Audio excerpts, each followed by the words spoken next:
Kaibalo sa pagkumala sa mga lupa. Kagaya siya ang taas na pasensya. Tali sa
Today we commemorate or celebrate Palm Sunday.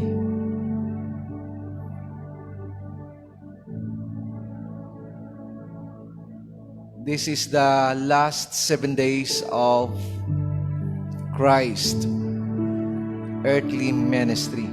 Last 7 days niya sa kalibutan.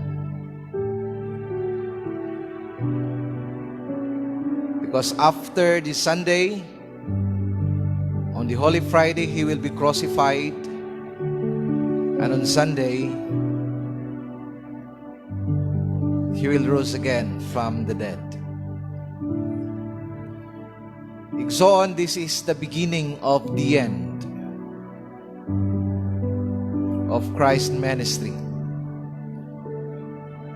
Makalibog mga pastor, beginning and the end. Yes, it was the beginning of the end of Christ's ministry on earth. Karon nagsugod ang iyang ikapitong adlaw, the last 7 days of Christ, until next Sunday. So today is the beginning of the Holy Week. And I hope and I pray nga sa Holy Week, let us spend some moment to have some reflections, to have some recollections. Let us pray and fast and just try to remember what Christ has done on the cross, just to save you, and just to save me, and just to save all of the humanity. Igsoon, today is the public announcement of Jesus Christ that He is the Messiah.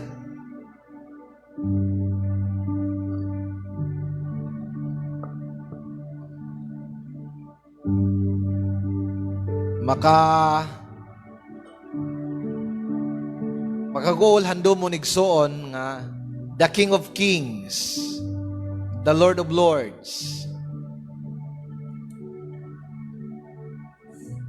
When He make the public announcement to Jerusalem that He is the Messiah, that He is the King,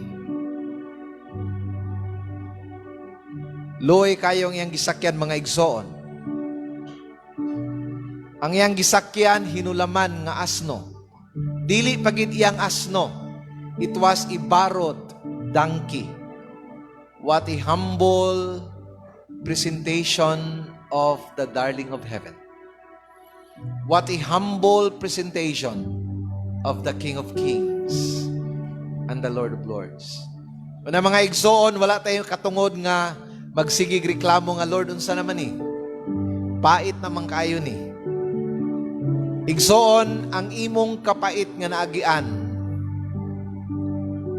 masubra pa ang kapait nga naagian sa atong Dios.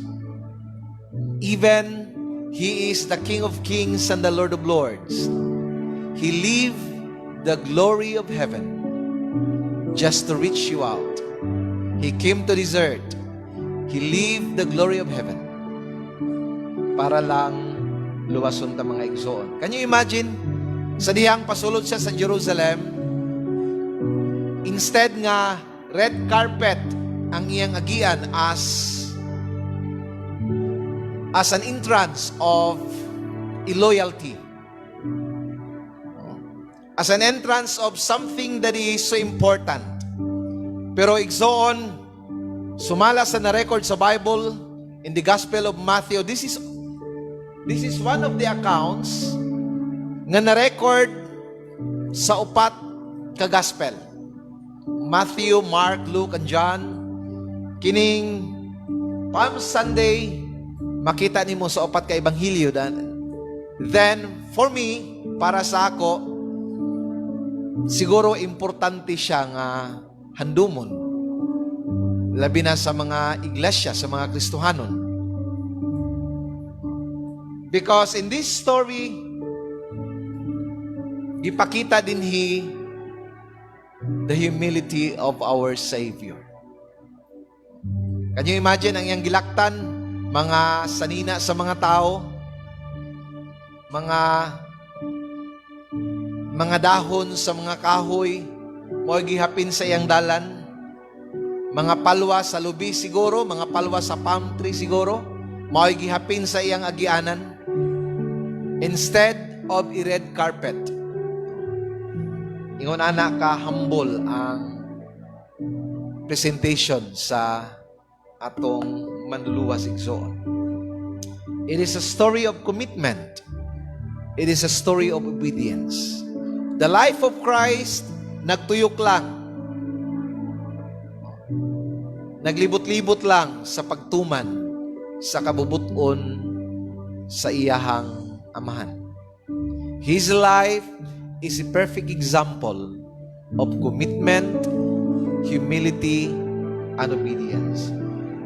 In the book of Matthew chapter 8 verse 20. In the Gospel of Matthew chapter 8 verse 20, I will be reading this one in New King James Version. He said, "Foxes have holes, birds have nests, but the Son of Man have nowhere to lay his head." Igsoon, kung nakaingon ka nga, luoy kayo ka, pobre kayo ka, igsoon, mas luoy ang kahimtang ni Kristo samtang naa siya sa kalibutan. Maayo pa ang mga milo, doon na pa'y bangag nga mataguan. Maayo pa ang mga langgam, napay mga salag nga katulgan.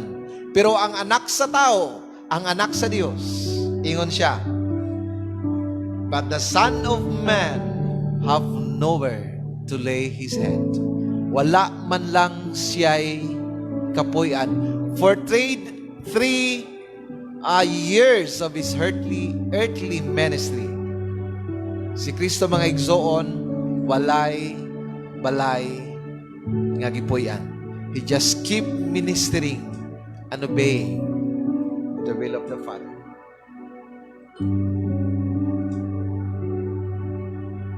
Igsoon, walay gahom ang palwa sa lubiha. Usahay ginagamit nato panghadlok sa mga wakwak.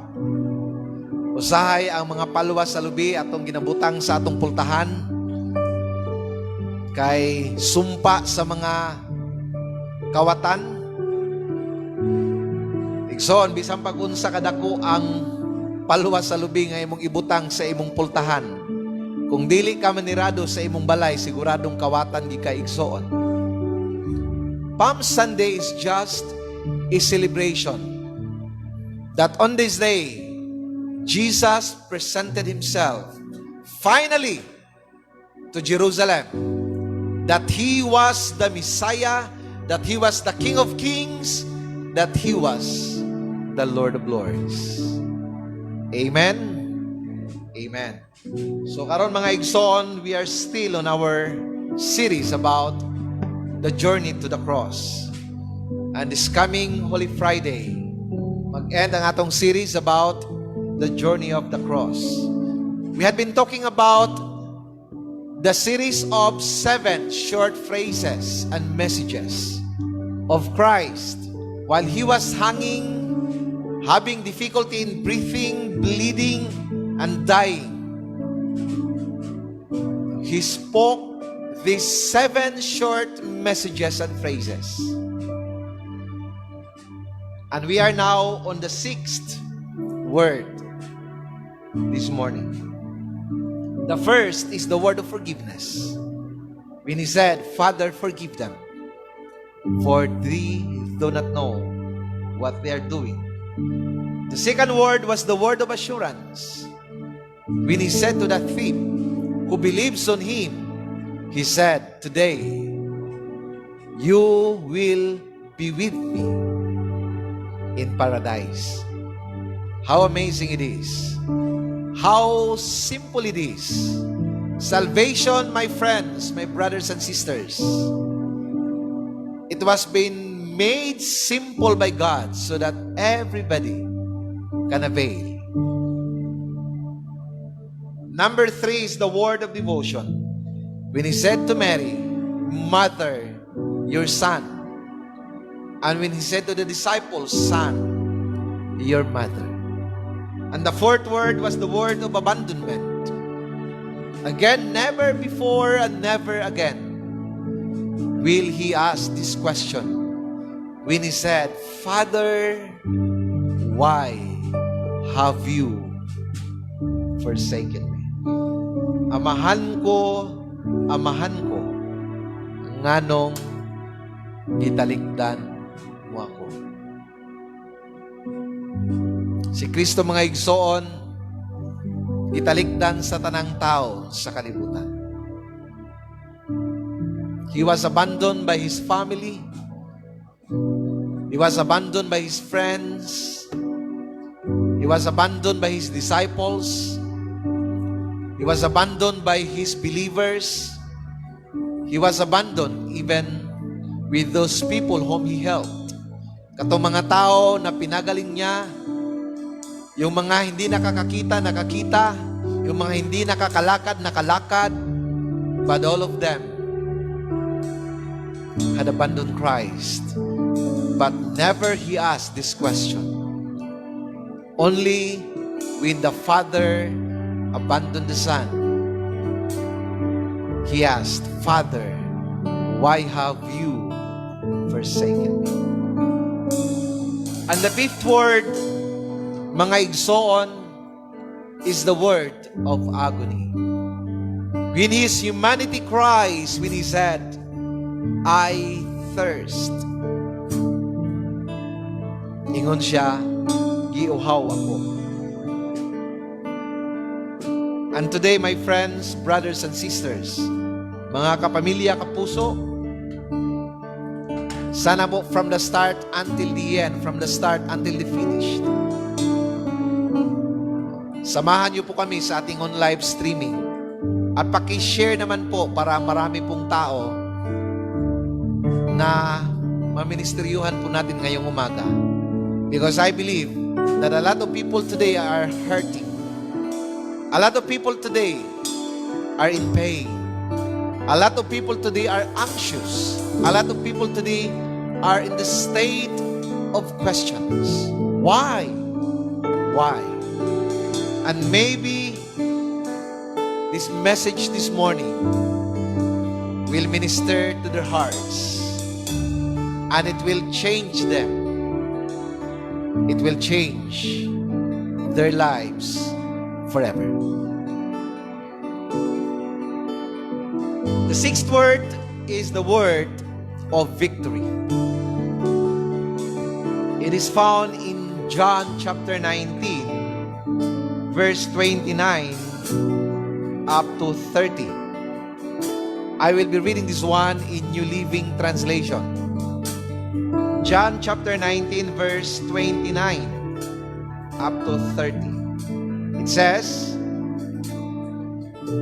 "A jar of sour wine was sitting there, so they soaked a sponge in it, put it on a hyssop branch, and held it up to his lips. And when Jesus had tasted it, he said, 'It is finished.' Then he bowed his head and released his spirit." Shall we come to the Lord in prayer? Father, today as we are going to meditate on the sixth word, naganap na, natapos na, or nahuman na. Lord, we want to ask you na sana po gabayan niyo po kami sa pag-aaral po na ito. Ibigay niyo po sa amin yung wisdom po ninyo, na lubos po naming maunawaan at maintindihan. At sana maalala po namin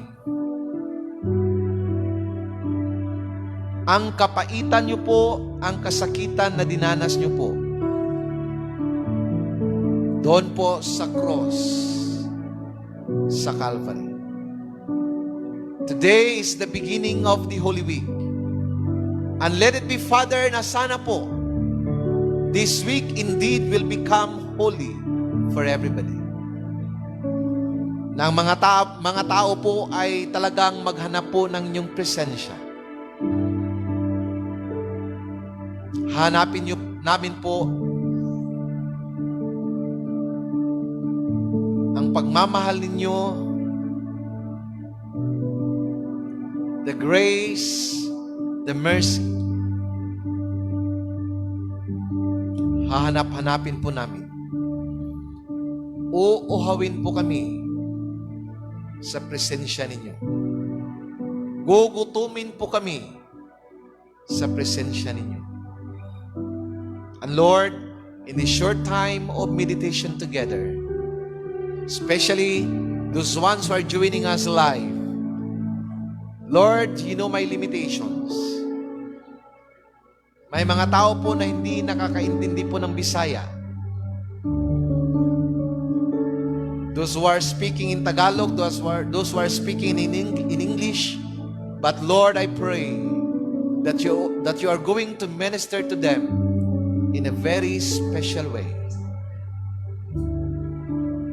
Let them know that you are with them.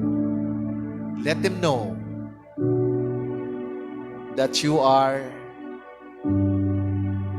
in our side.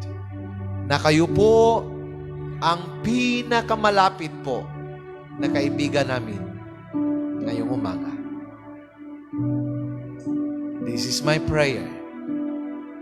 With much praises and thanksgiving, and I commit all these things in Christ's name. Amen and amen. Maraming salamat, Salters. Salamat, Pastor John, Pastor Ronjel. Salamat, Pastora Jane, sa ito ang devotional and our worship. Salamat, Paul, Ate Don, and Brother Hanil. Thank you.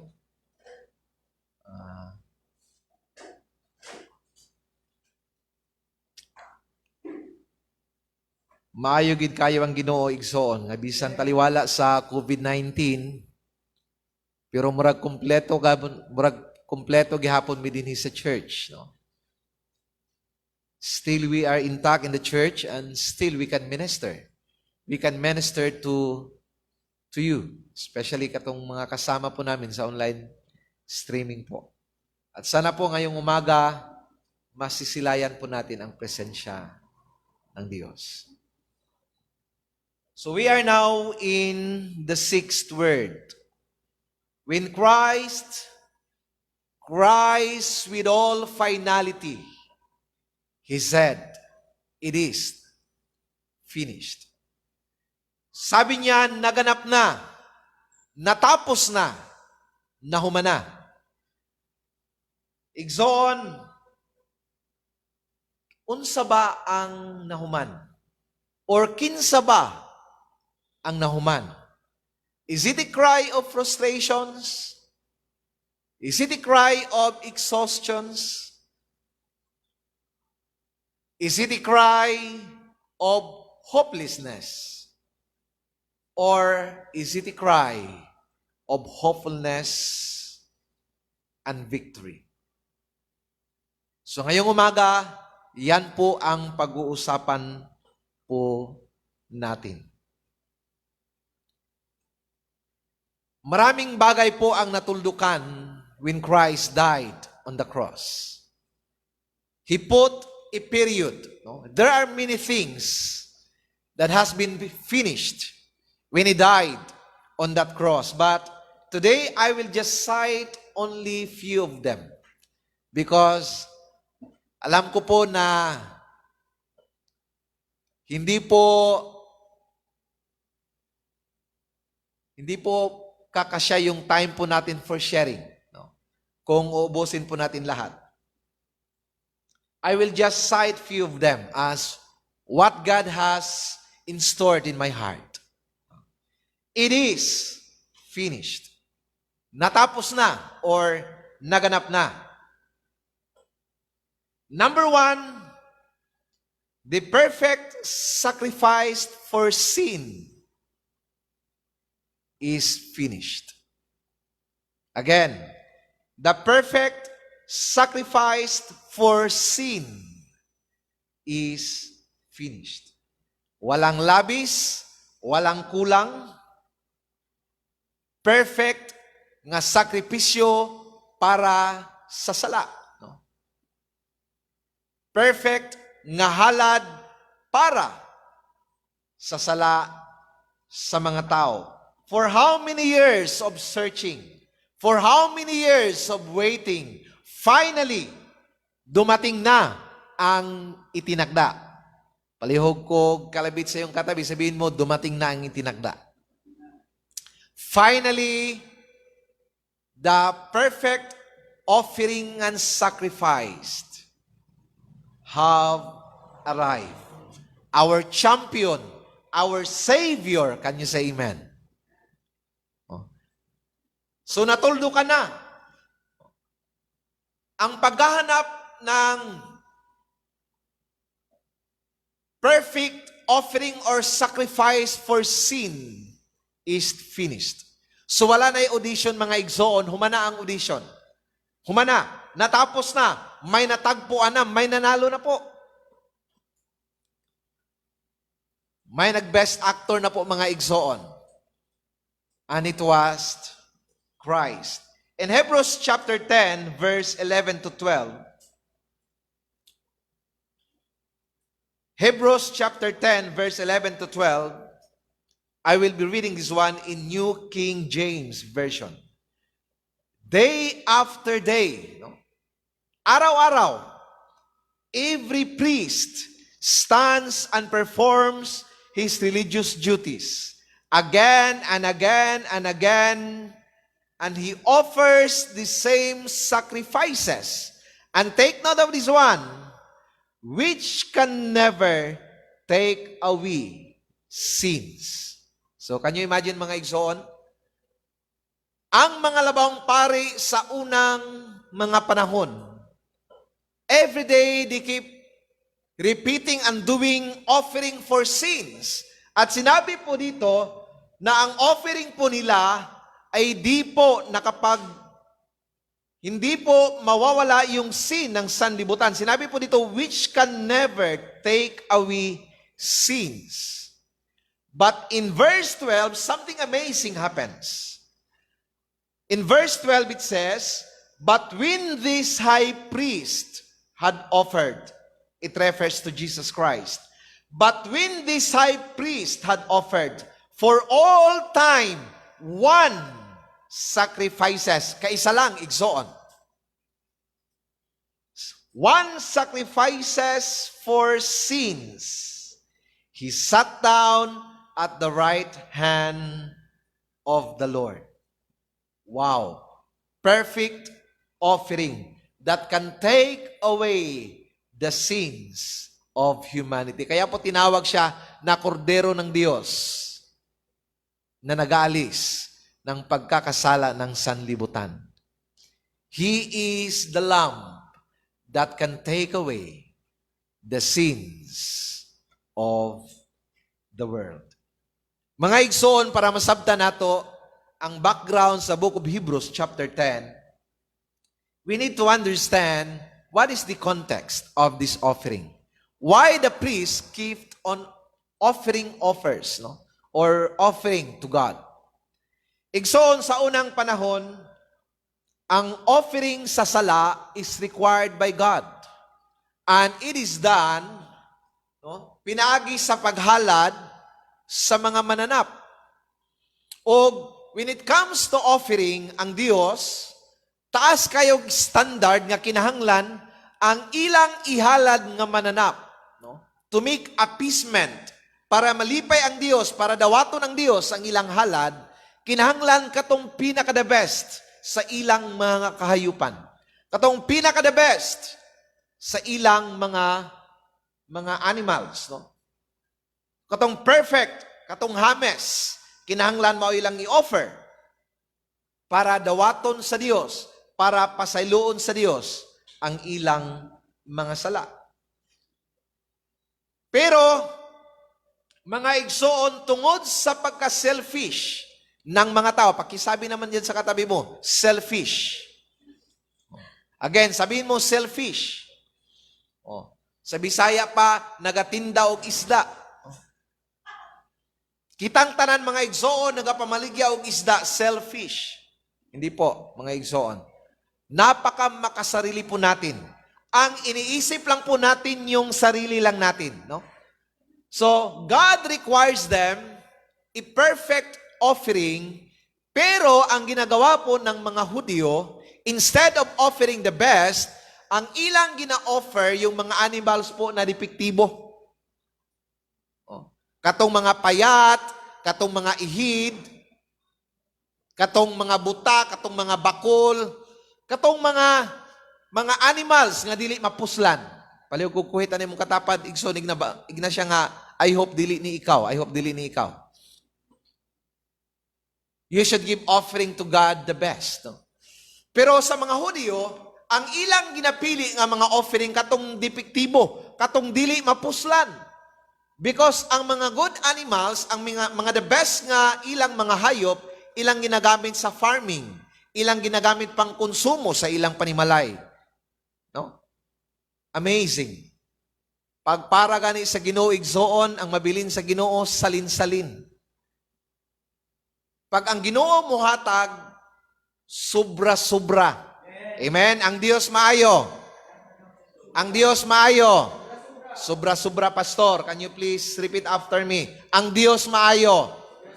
Ang Dios maayo. Sobra-sobra, pastor. Pag ang Dios ang muhatag, sobra-sobra. Pero pag ang tao ang muhatag, salin sa sobra. Ayaw mo ka balaka igsoon, wala na dinhi. Wala na dinhi. Sila na, wala na dinhi, mga igsoon. Ayaw ka balaka. Kay dili ni kamo, sila ni. Inana ka-selfish ang mga tao. But God gave the best. The treasure of heaven. The darling of heaven. The King of kings. The Lord of lords. The Son of God. Can you imagine? The only Son of God. He gave to humanity just to save you and me. When God gave, He will always give what is the best. Kung nakasabot ka igsoon, mupalakpak ka sa Ginoo. Igsoon para makasabot ka kung unsa ang sakripisyo ni Kristo. No, can you imagine he left the glory of heaven just to reach out humanity on earth. The beauty and the splendor of heaven. Gibiyaan ni Kristo just to live in this dying world. Everybody see dying world. Say it one more time, dying world.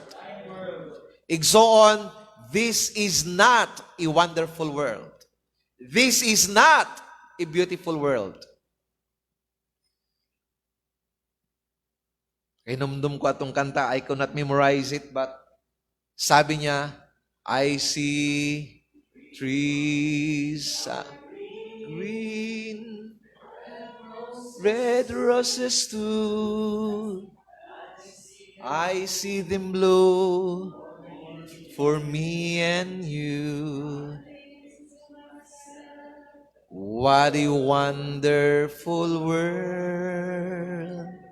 Igsoon, believe me, this world is not a wonderful world. This world is a dying world. We are a dying generation living in this dying world. We are not a living generation living in this living world. No, my dear. You have to understand this one. We are a dying generation living in this dying world without Christ. I cannot wait to see the glory of heaven. I cannot wait to see the beauty and the splendor of heaven.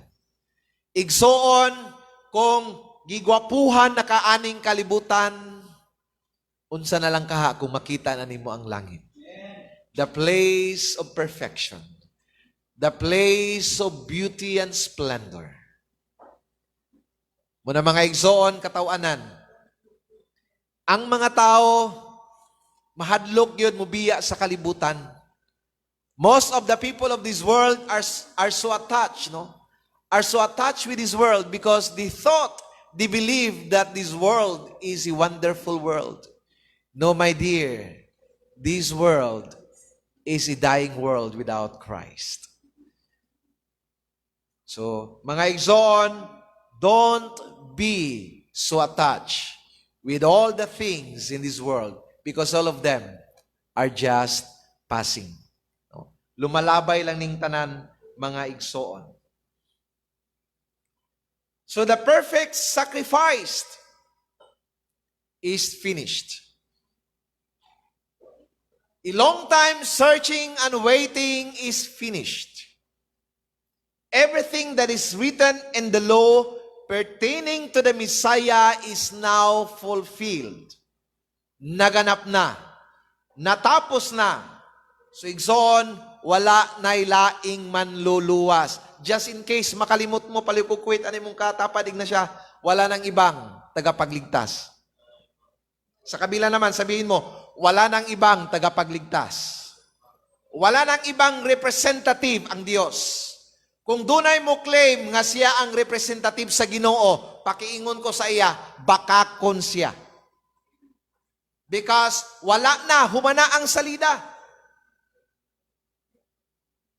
What we are seeing today is just the replay of what had happened many, many years ago.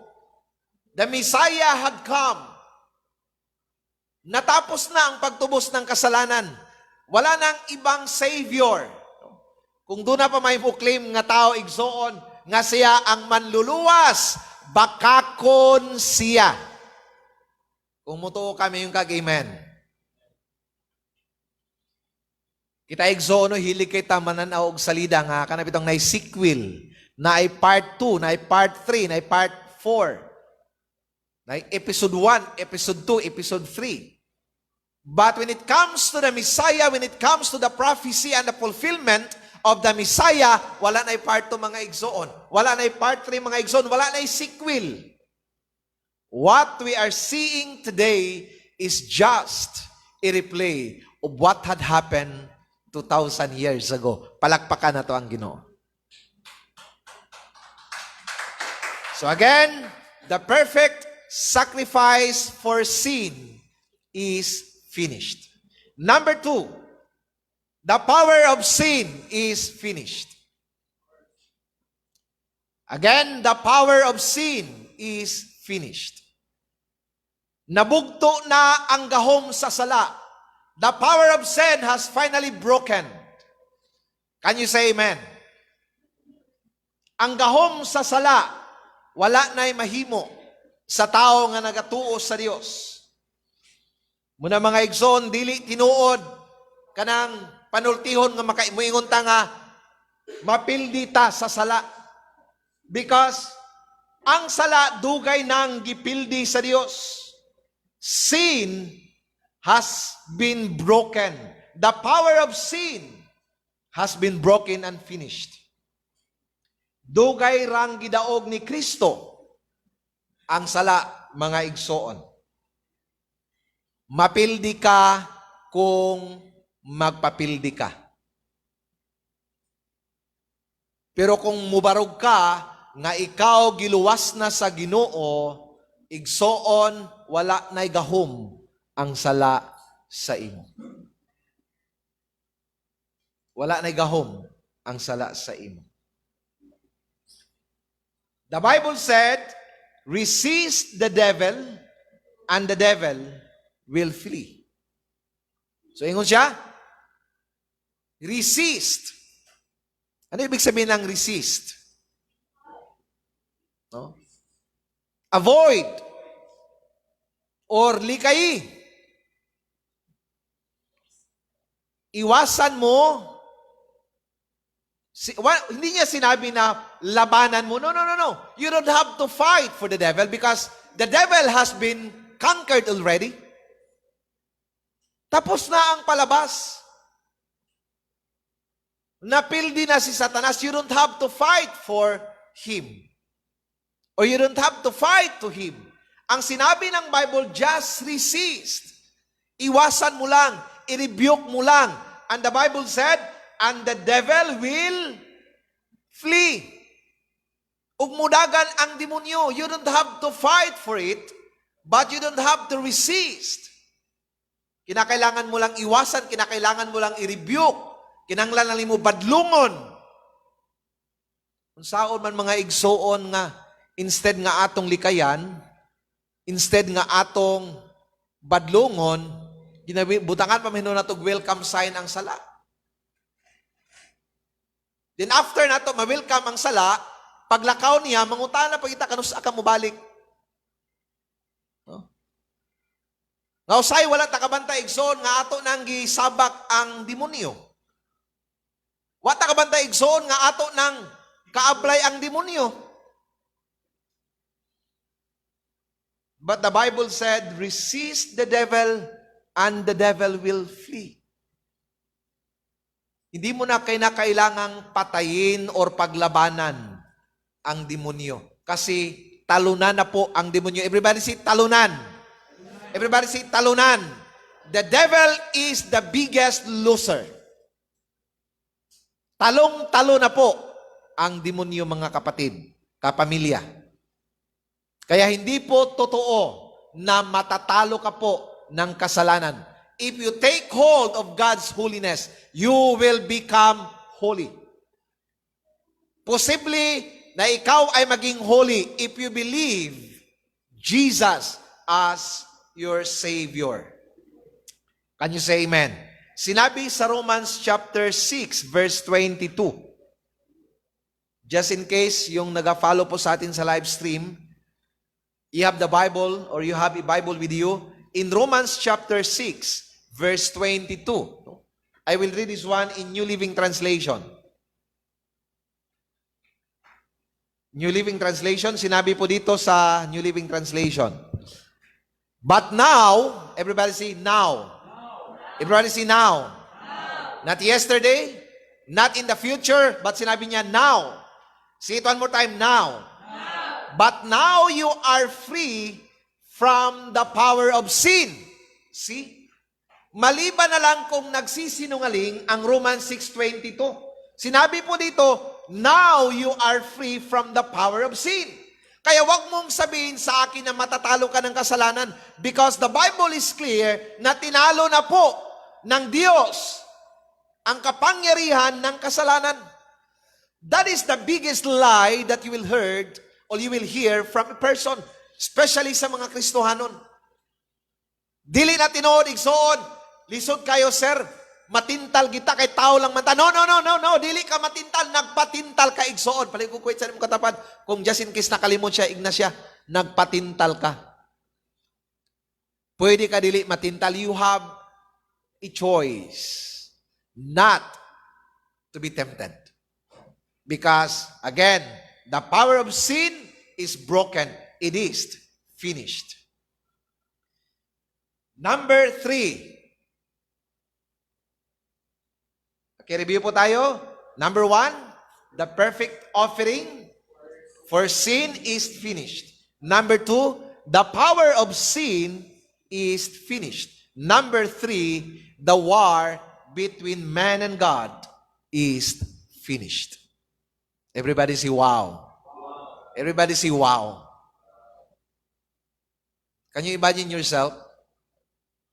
Just pause for a moment para makasabot ka sa akong ginasulti. Imagine yourself at war with God.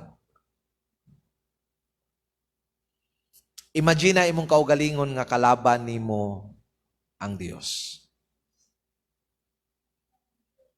What a frustrating situation. Can you imagine? Sa una, kaaway ka sa Ginoo. Sa una, kaaway ta sa Ginoo. Because galit ang Panginoon sa kasalanan. In Romans chapter 5, verse 1. Romans chapter 5, verse 1.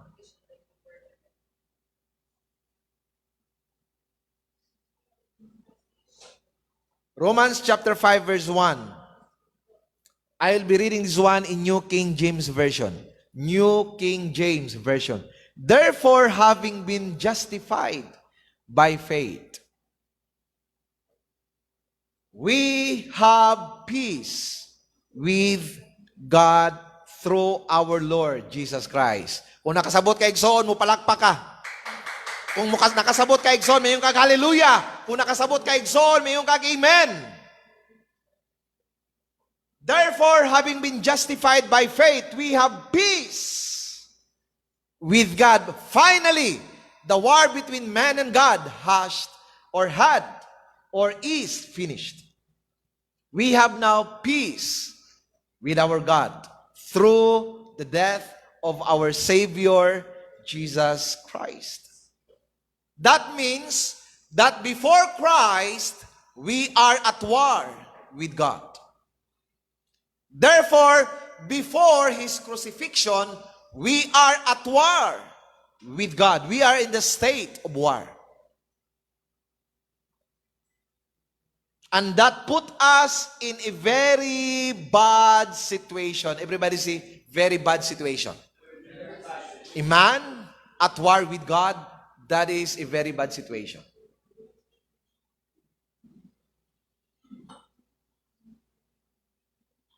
If God is against us, who can be with us? Kung kalaban natin ang Diyos, sino pa ang kakampi sa atin? Kung kaaway nato ang Ginoo, kinsa pa may mudaping nato? Because everybody knows that we cannot win against the Lord. Tama or tama? Amen? But praise the Lord. Because of His death, it is finished. The war between man and God is finished.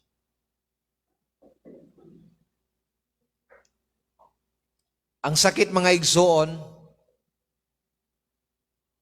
pamalandungan, kung hangtod sa imong kamatayon, you are still in the state of war with God. Huwag naman po sana. Huwag mong hintayin mamatay ka pa igsoon. God is offering peace with man. Kahit kailan, you cannot reach God. But through Jesus Christ, God reached out to man so that you and God will be once again be reconciled. So that man in God will be once again would be in a loving relationship. So can you imagine? Mura ka ng magnobya na galing po sa isang pag-aaway at nagkakabati po. Imagine how happy it was or how happy it is. What a happy ending. Tama po ba? So, dahil po sa kamatayan ni Kristo, He reconciled man and God. On the other hand, it was God. On the other hand, it was man. In His crucifixion, pinagtagpo niya po muli, pinagdugtong niya po muli ang tao sa Diyos.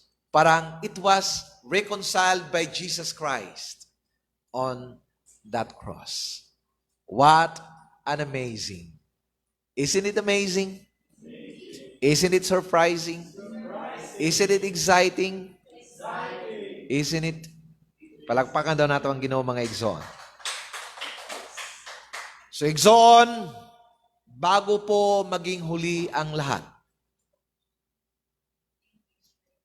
before everything will come to an end, do not forget that Jesus reached out to you just to save you. And that is why do not wait until you die. Because that is the most horrifying and terrifying condition. That even at death, you are at war with the Lord.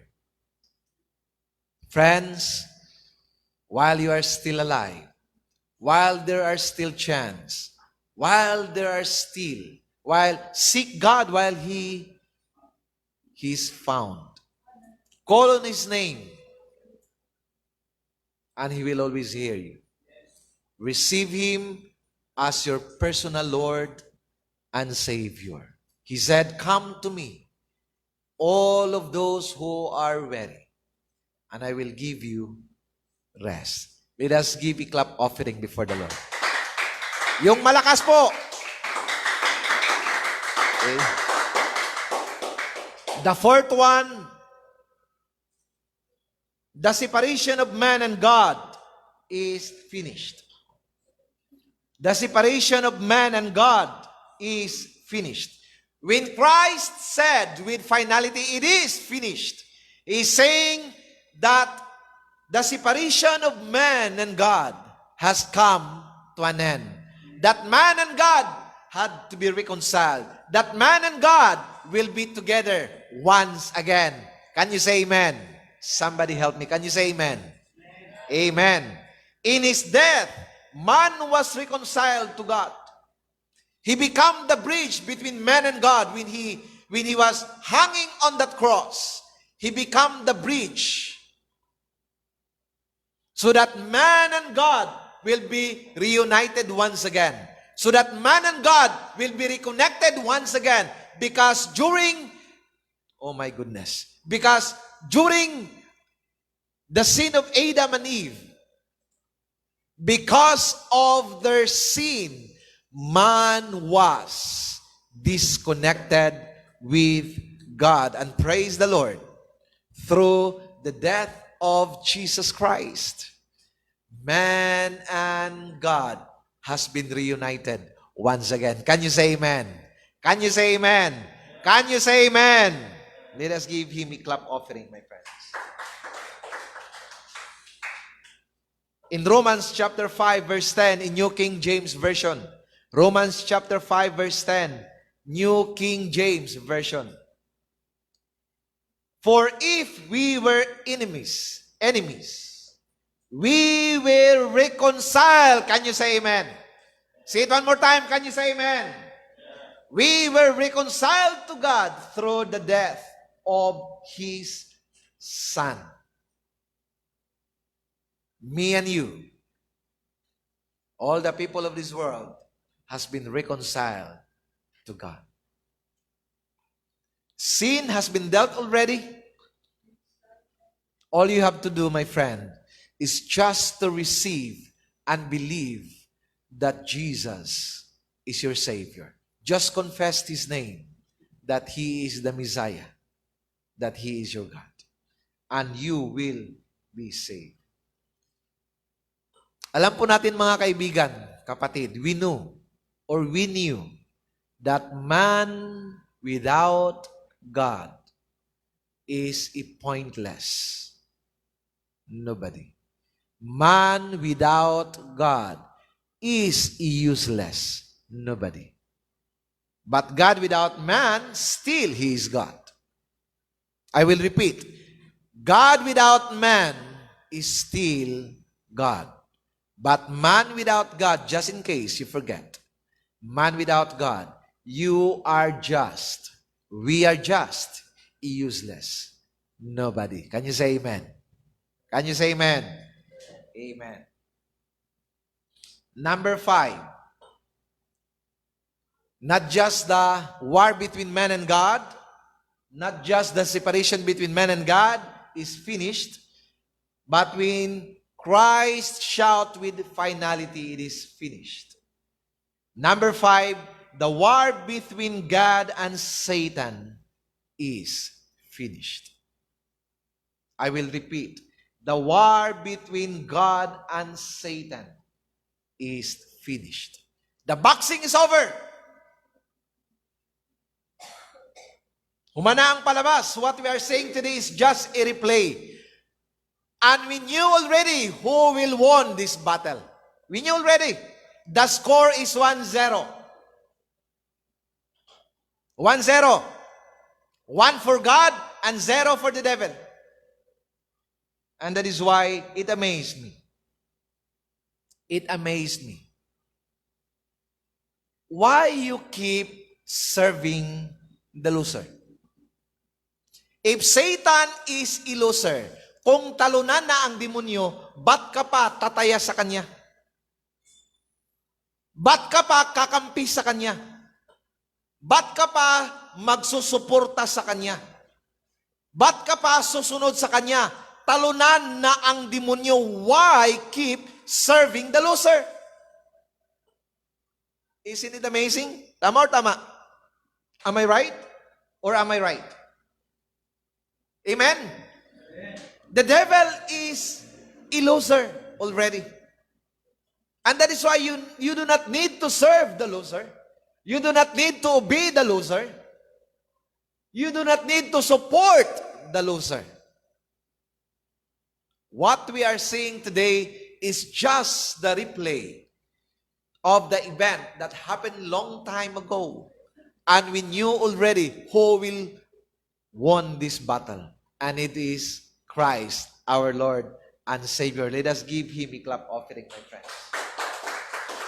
In Genesis chapter 3 verse 15, Genesis chapter 3 verse 15, I will be reading this one in New NIV version, New International Version. It says, "And I will put enmity between you and the woman." He is actually talking to the serpent. "And I will put enmity between you and the woman, and between your offspring and hers. And he will crush your head, and you will strike his heel." Again, "and he will crush your head." God is actually prophesying this one many, many years ago, way back in the Old Testament, during the time of Adam and Eve fall to sin. They were the only two sinners during the time. But long time ago, it was been prophesied, it was said in the Bible that He will crush your head, but you will strike his heel. Pero sino ang kawawa? Yung gikras ang head or yung gistrike ang heel? Of course, Jesus had finally crushed the head of the serpent. The serpent represents the devil. Now, you don't have to graduate in college. You don't have to graduate in master's degree or doctoral degree just for you to know that the head represents life. Can you say amen? Can you say amen? The head represents life. Saan ka makakakita na pisat na ang ulo, buhi paghapon? Kita mo? Bitin pisat ng ulo, buhi paghapon. Grabe. Because dito pinapakita po that the crushing of the head is the finality of the devil. The end of the devil. Jesus is telling us that the war between God and the devil is finished. His head was finally crushed on that cross.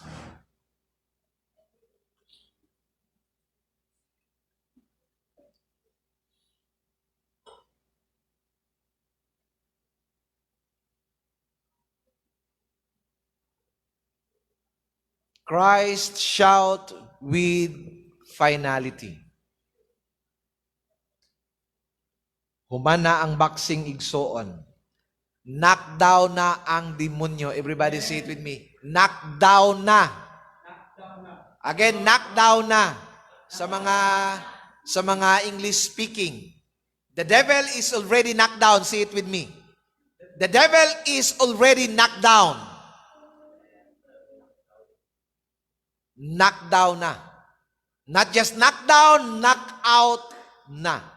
The devil is already knocked out. It is finished. Naganap na, natapos na. Oh my goodness. The devil is just waiting for his final judgment.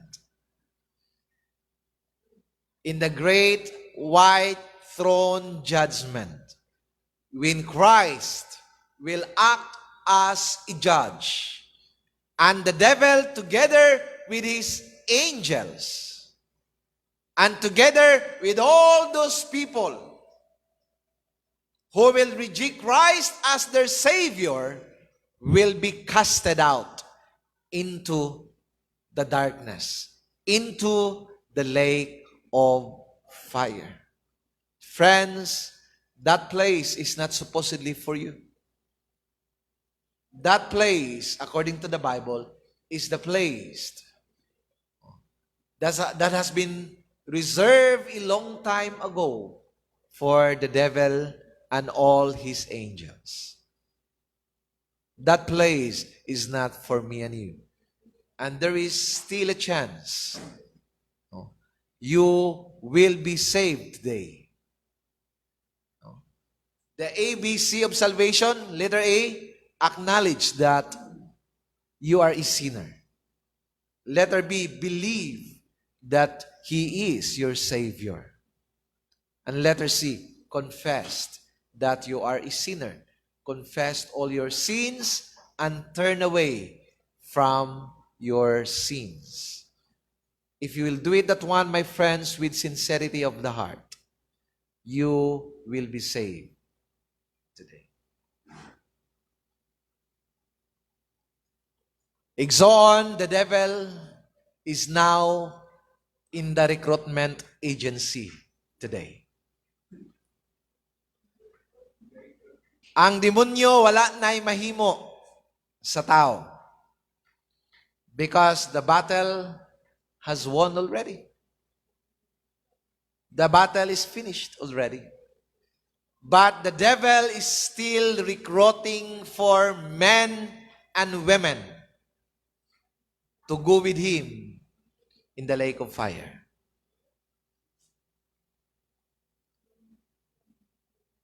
I hope, don't be persuaded with the devil. Don't serve the devil. Instead, serve God because you won this battle already. Can you say amen? Can you say amen? I hate to say this one, but I have to say it anyway.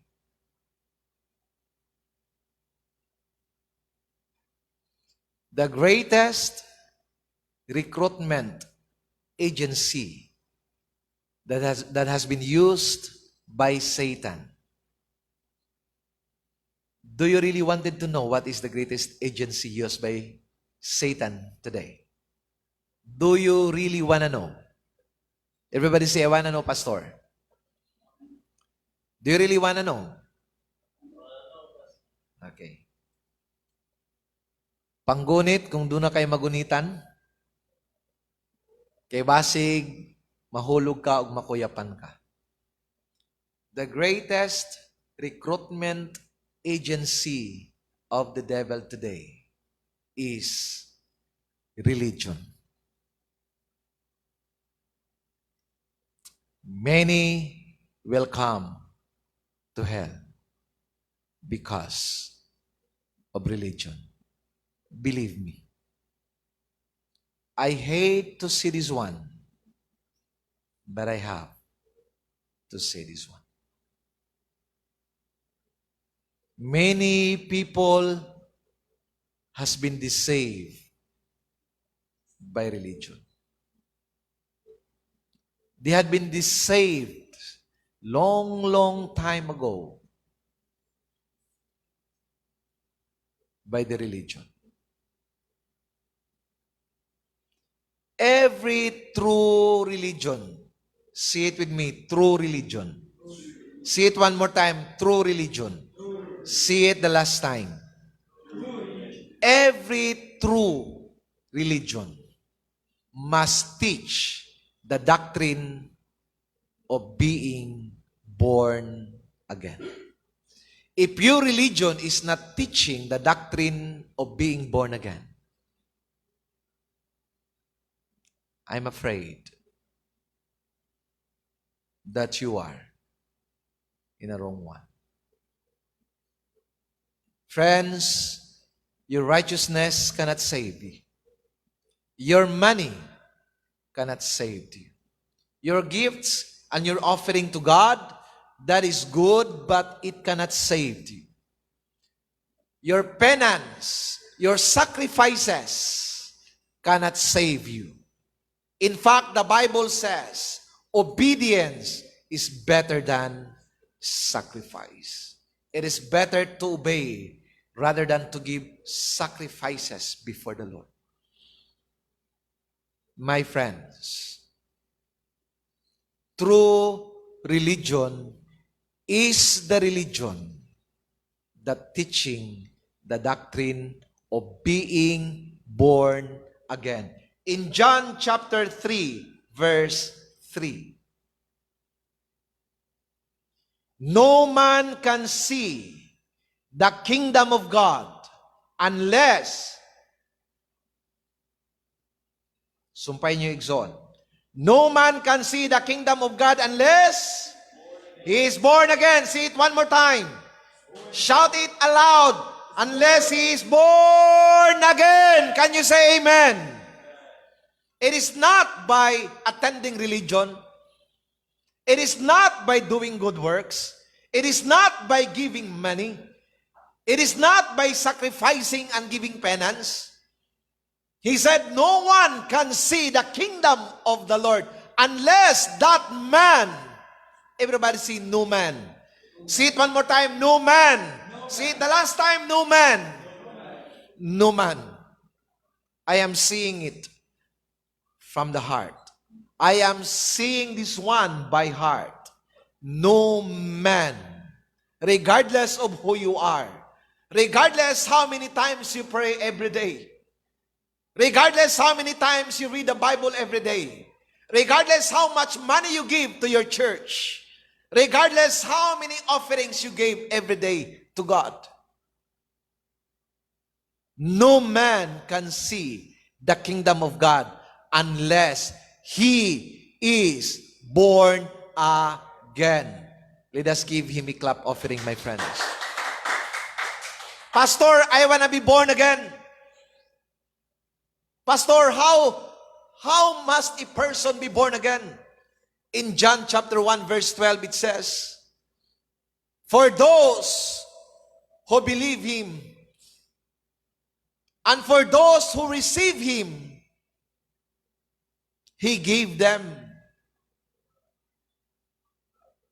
the right and the power to become the children of God. Isn't it amazing? Isn't it amazing? See it one more time. Isn't it amazing? For those who believe and receive, he gave them the right. He gave them the power to become the sons of God. Friends, just in case, pamalandungi igsoon, basig na double cross ka. Paliw kog lingi anay mong katapadig na siya, basig na double cross ka. Kasabot mo sa nang double cross? Doble ang cross? Kanabitaong nadaya ka, kaduha? Nalimbungan kag kaduha? Nga naman, pastor, grabe ni mong paningkamot. Grabe ni mong kanang inampo. Grabe ni mong binasa. Grabe ni mong participate and being involved in that religion. Only to find out nga sa hell, kapaingon na double cross ka igsoon. Doon ay mga tao maingon sila nga ang reliyon samba lang na sasakyanan, pastor. Lahi-lahig gisakyan, pero isa ratong paingnan langit. Dili tinuod. Duhay paingnan langit og impierno, because not all religion are teaching the doctrine of being born again. Can you say amen? Only those religion who taught about the doctrine of born again, of being born again.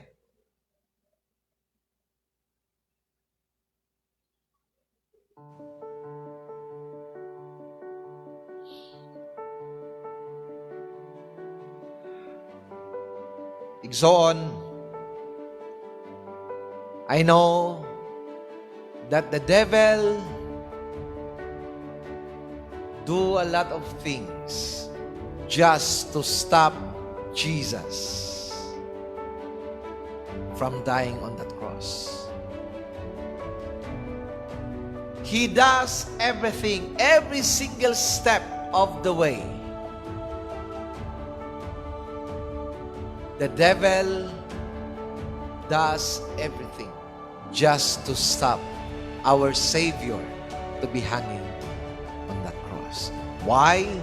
Because he knew that when it will be fulfilled, then truly the devil will be finished. Can you say amen?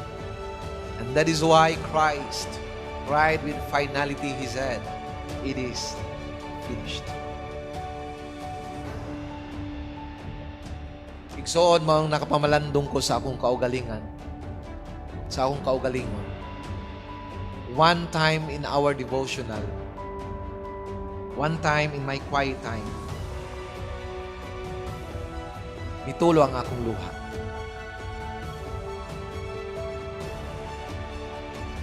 Akong naisip, maayo na lang no kay si Kristo dili sama sa ako.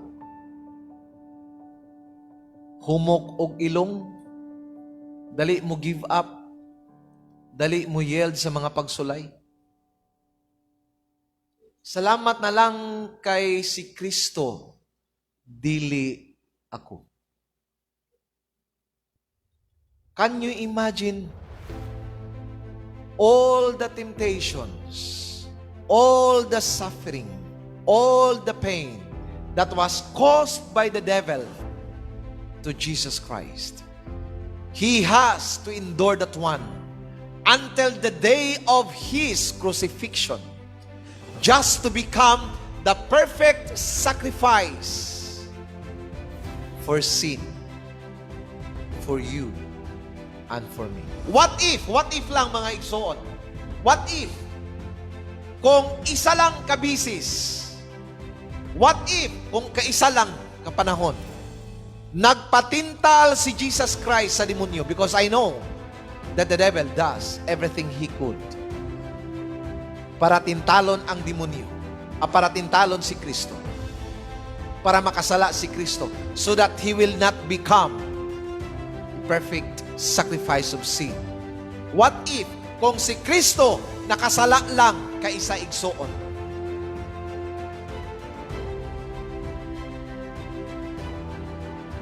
Then today, we are just a useless student.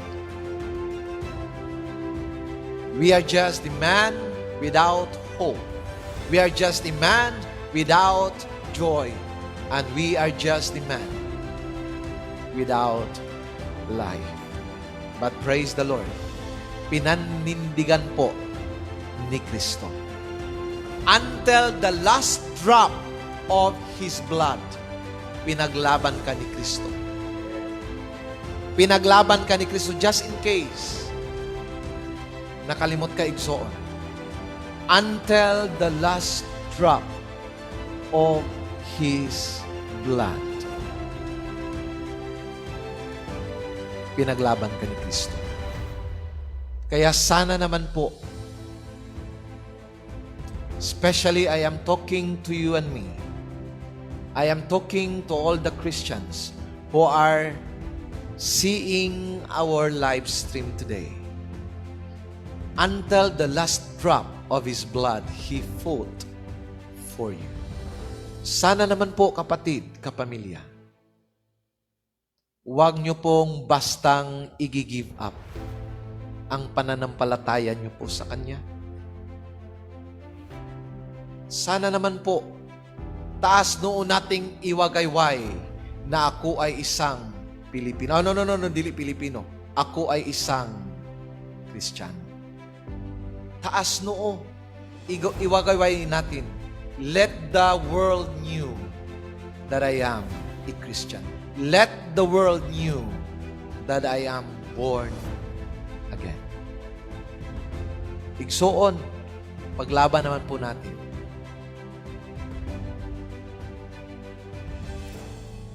Sabi niya, tapos na. Naganap na. Umana. I hope and I pray na matatapos din natin ang laban na to. Para sa iyo ang laban na to. Para sa iyo. Sana po. Ang laban niyo po, ang laban ko po, ang laban po nating lahat. Kagaya po sa sinabi ni Kristo, naganap na. I hope that we will run this race with all our efforts. Let us run this race with all our passion and commitment. Let us finish this race. Run until the finishing line.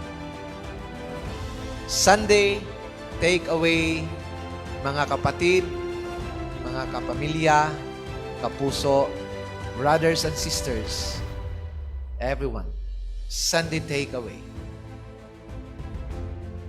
Kaya ka naglilingkod dahil ikaw ay ang unang pinaglingkuran ni Kristo.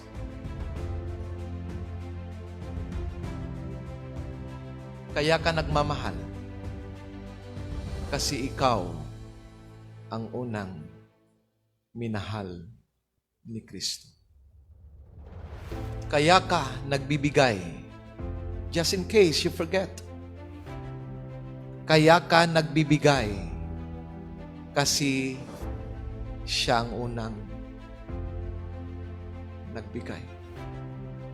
Kaya ka nagpapatawad kasi siyang unang nagpatawad. Just in case you forget that one.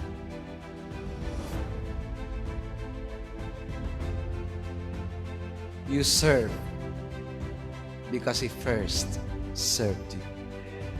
You give because He is the one who gave you first. You love because He first loved you. You forgive because He is the one who forgave you